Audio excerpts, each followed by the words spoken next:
Të nderuar përfaqësues të media, të nderuar qytetarë të Republikës së Kosovës. Po ju drejtohemi përmes kësaj konference, e cila është me legjitime se seanca e thirrur sot në orën 11 nga vetëvendosja. Një seancë që nuk është asgjë tjetër përveç një mjet i zakonshëm populist dhe veprim politik me të cilën lëviza vetëvendosje është mësuar të operojë. Pas konsumimit të çdo forme manipulimi të opinionit publik që nga muaji prill, për të fshehur mungesën e numrave për krijimin e institucioneve, sot po provohet ta quajmë ashtu treni i fundit.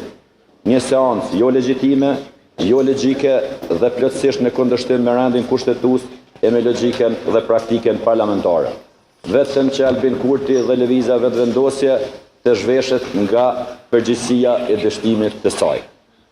Në agjendën e seancës së orës 11 kanë përfshirë propozim buxhetin politik të Republikës së Kosovës për vitin 2026, marrëveshje ndërkombëtare, kredi, borxhe dhe projekt ligje buxhetore, të cilat do duhej dhe kërkojnë proces serioz dhe konsultim të mirëfillt e jo improvizime të ngutshme që shpërfillin rregulloren dhe reduktojnë agjendën shtetërore në dekor fushate.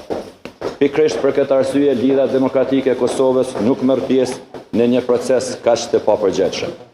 Lidhja Demokratike e Kosovës refuzon mënyrën e papërgjegjshme me të cilën vetëvendosja po tenton sërish të përdorë institucionet e Republikës si instrument të lorave të saj politike.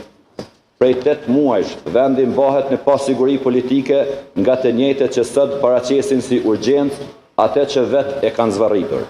E njëjta logjik u pa edhe me zvarritjen 15 ditore të mandatarit pa numra.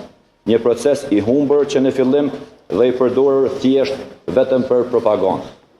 Po të kishin vullnet për krijimin e shumicës parlamentare, konsultimet do të ishin bërë me kohë dhe me të gjitha partitë politike. Qëllimi nuk ka qenë shumica për materiali elektoral, mbajtja peng e vendit dhe krijimi i skenave të radhës. LDK do të marrë pjesë vetëm në seancën e orës 14 e ditës për çështjen e mandatarit në përputhje me bindjet, vlerat dhe besimin e qytetarëve.